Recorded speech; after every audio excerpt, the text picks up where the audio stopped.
Today we're asking why I keep buying knitting patterns when I already have more than I could knit in several lifetimes, and whether those patterns are wasteful, useful, educational, supportive, or simply evidence that several previous Nicoles should not have had access to PayPal. Needles up, let's get into it.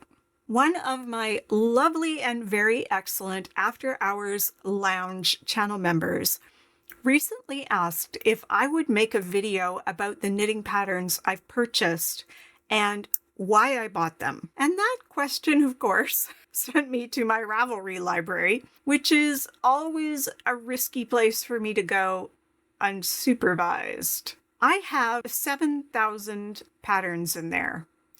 So for today's purposes, I am filtering those out. I am going to look at my individual patterns that I deliberately bought, downloaded, or added, because that is where the more interesting question lives. Instead of the usual guilt-inducing question, why did I spend good money on this?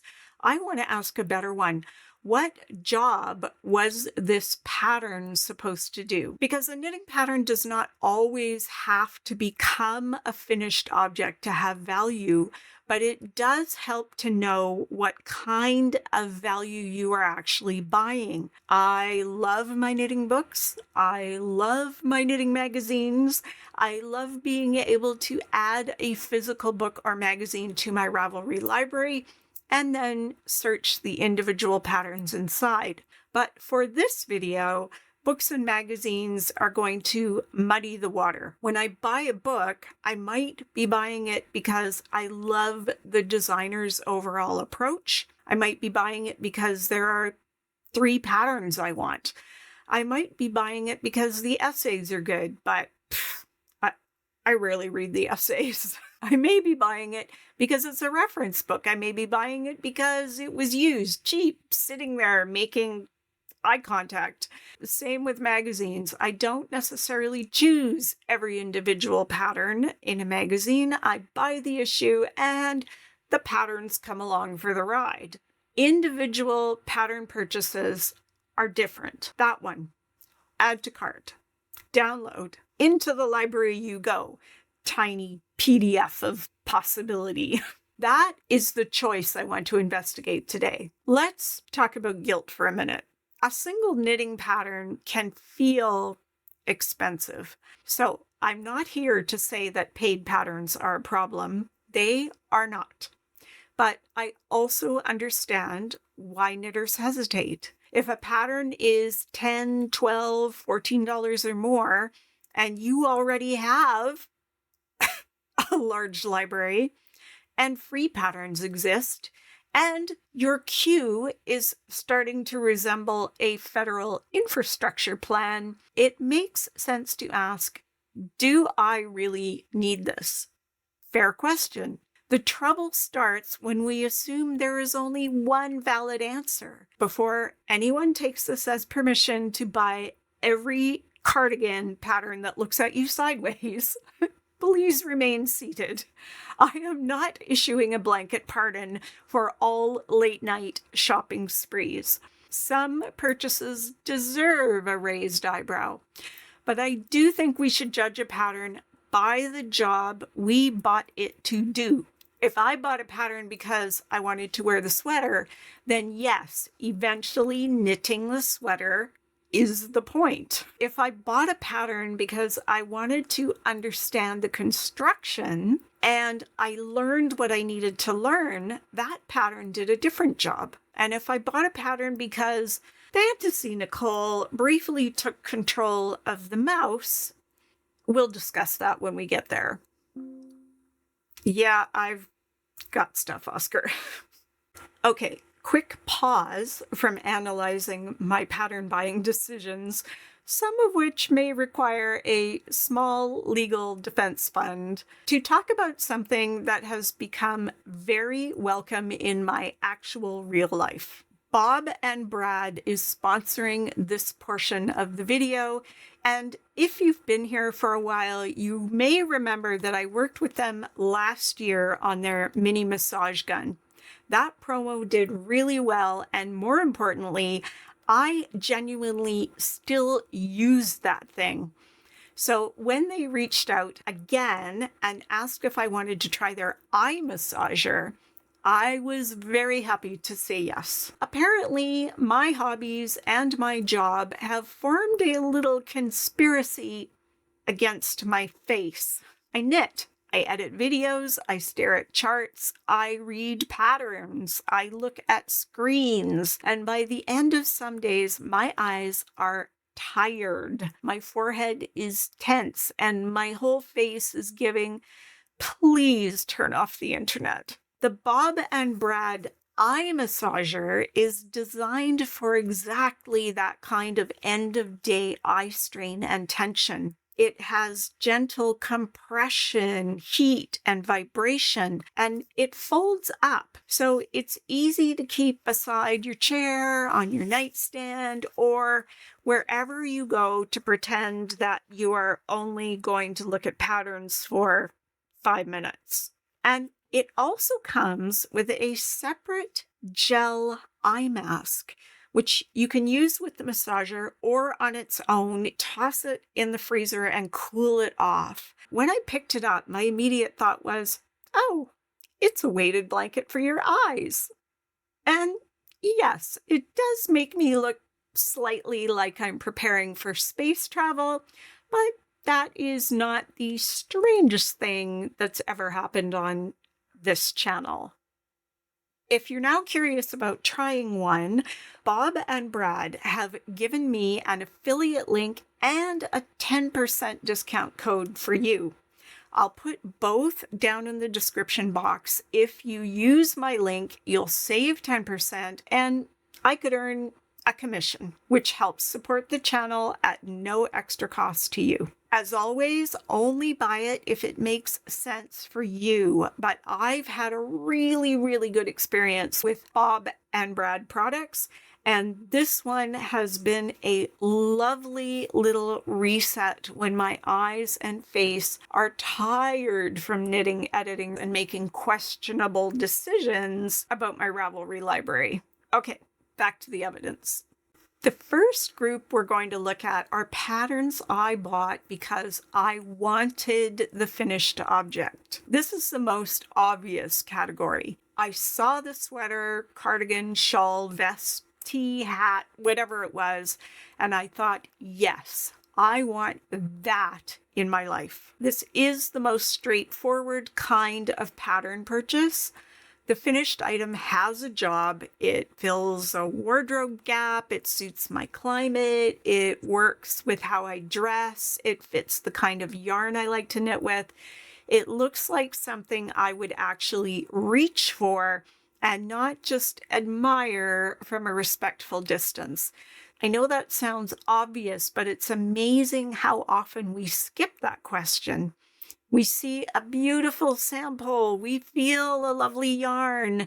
We look at a gorgeous model. We admire an incredible photograph. We experience a small wool-based brain event, and suddenly we have bought a pattern for something that really does not fit our wardrobe, climate, body, lifestyle, or patience. So when I'm looking at patterns in this category, the question is, do I want to wear this or do I want to admire it? Both are allowed. Admiring is lovely. I admire many things I do not need to own or make.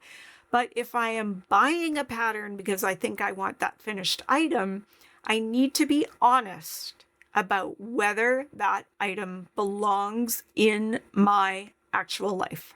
None of that means the design is bad. So this is probably the cleanest category of all. I bought the pattern because I wanted the object. I made the object. I used the object. Excellent. No hearing required. This category is one I noticed as I started looking through my library. Patterns I bought because I already had the yarn. This is the stash-driven pattern purchase. And I think a lot of knitters will recognize this immediately. I have yarn. The yarn is sitting there. The yarn is beautiful. It may have been sitting there for longer than anyone, not mentioning any names, wants to admit. I want to use the yarn, so I go looking for a pattern. In theory, this is extremely sensible. This is shopping your stash first. This is trying to turn yarn you already own into an actual project. This is making a plan instead of buying more yarn. It's very responsible. It's almost suspiciously mature, but this category can get slippery. Sometimes I am genuinely finding the right pattern for the yarn.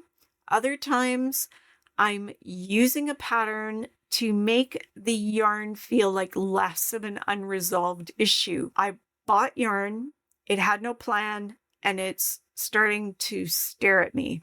So I buy a pattern, and now the yarn has a pattern. Therefore, it is no longer random stash yarn, it's practically a kit. See? Organization. Adulting. But buying a pattern for yarn you already own only helps if the pattern genuinely suits the yarn and you actually want the result. Otherwise, you now have yarn you are still not using and a pattern you bought to supervise it. So this category needs one of my favorite uncomfortable questions. Am I choosing this pattern because it genuinely suits the yarn, or because I'm desperate to make the yarn feel less abandoned? There is a difference between finding the right pattern for the yarn and assigning yarn an emotional support PDF. The best version of this category is I have yarn, this pattern suits it, I want the finished object, I am more likely to use what I already own because this pattern gives that yarn a clear job. The less helpful version is I have yarn, I feel guilty, I bought a pattern, and now the yarn has its own paperwork. We're aiming for the first one. The next category is different. These are patterns I bought because the knitting looked interesting. The finished object might be beautiful, but the real hook is the process. A clever shoulder, an unusual construction, a cable panel that behaves in a way I want to understand, a colorwork design that makes me lean toward the screen, a stitch pattern that looks like it was created by someone with both technical skill and a mischievous streak. That said, there is a caution here. Interesting knitting and knitting I will actually enjoy are not always the same thing. Some patterns look fascinating in the abstract and then turn into a long-term relationship with counting, tracking, and not safe for work, muttering under your breath. So when I buy a pattern because the knitting looks interesting, I want to ask, do I want this challenge in my hands for several weeks, or do I just want to check out how it works? That question helps, because sometimes I want the project, sometimes I want the knowledge. Both are valid, but they lead to different expectations. I'm not sure that's how that saying goes, Oscar. Sometimes I buy a pattern as education. A good knitting pattern can be an inexpensive way to learn something new. When I buy a pattern from a designer whose brain I admire, I am often buying access to their solutions.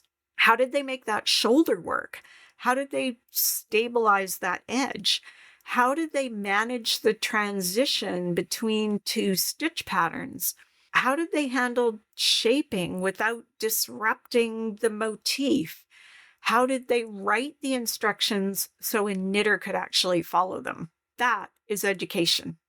I do not have to knit the entire sweater just to justify the purpose, if the real purpose was to understand a particular technique. This is especially true for me because I teach, I make videos, I analyze patterns, I demonstrate techniques, and all the little decisions that make knitting work. Sometimes a pattern becomes part of my education as a knitter and a teacher. that means it may influence future projects, future videos, or future pattern hacks. And what's wrong with that?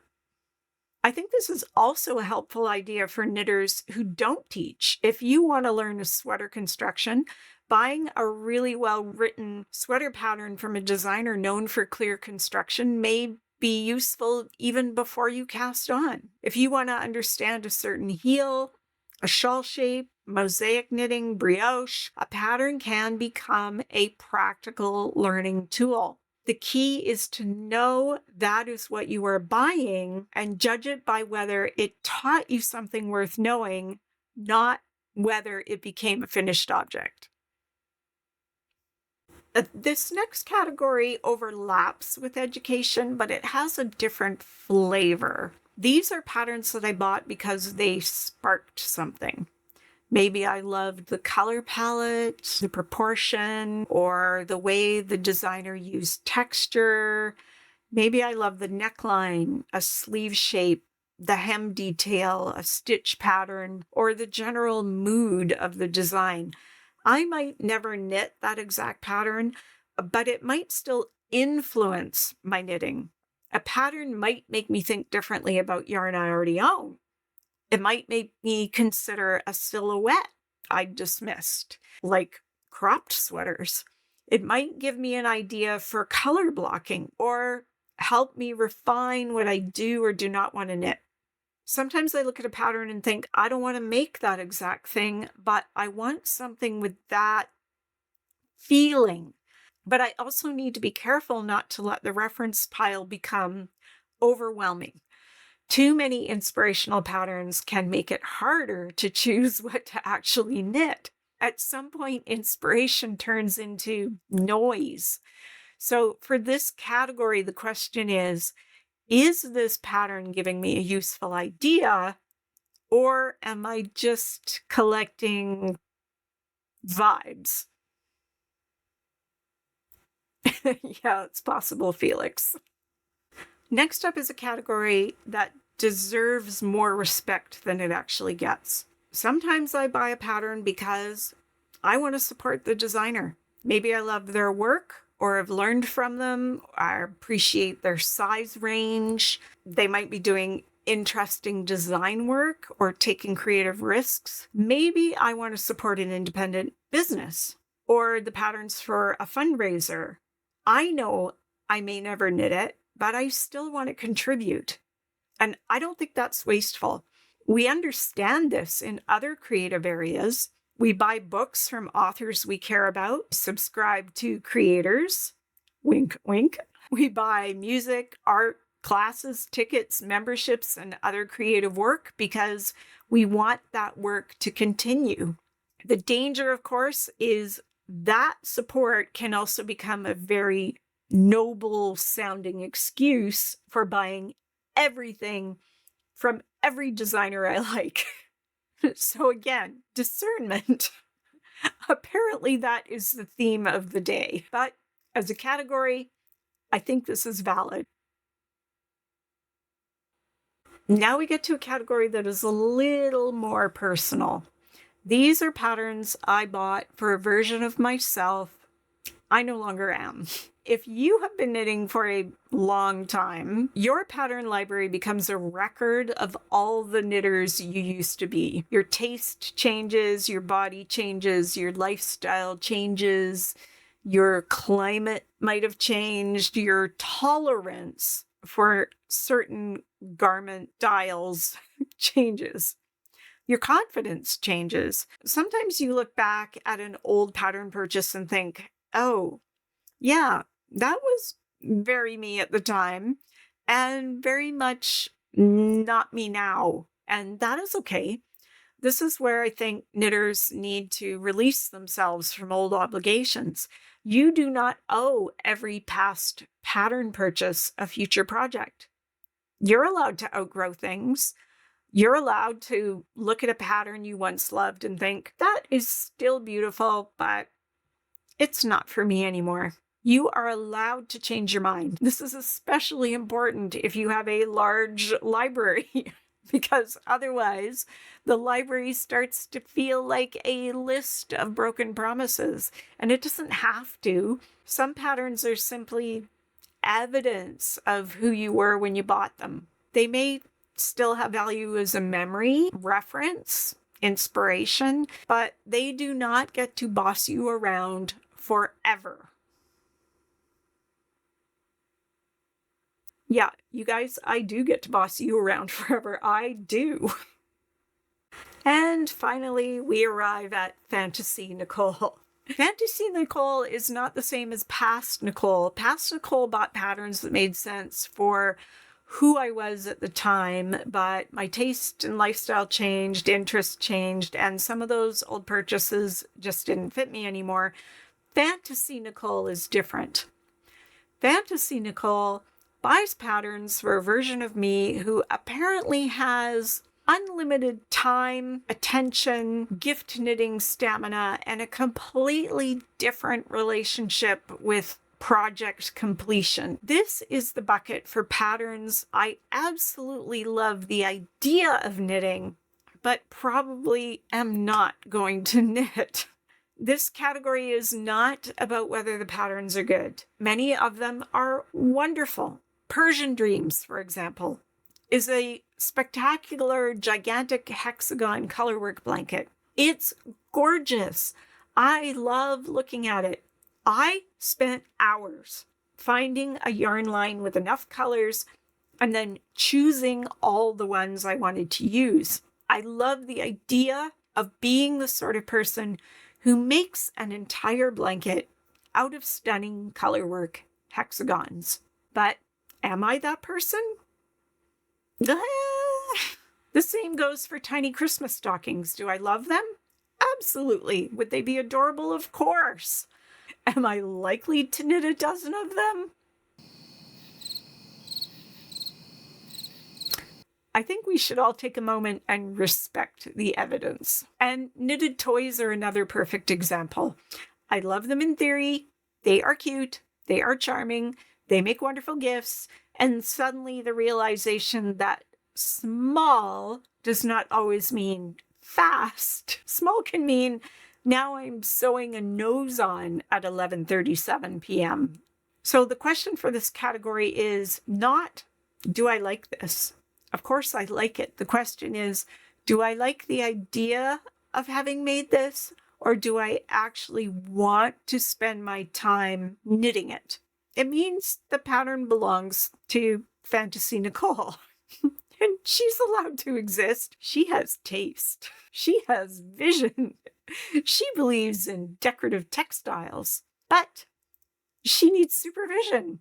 It's also where I need to pause before clicking buy, because if what I really want is the feeling of being a person with handmade holiday home, or a person who knits adorable toys or makes heirloom blankets, then buying a pattern gives me a teeny taste of that feeling, but only knitting the thing actually gives me the thing.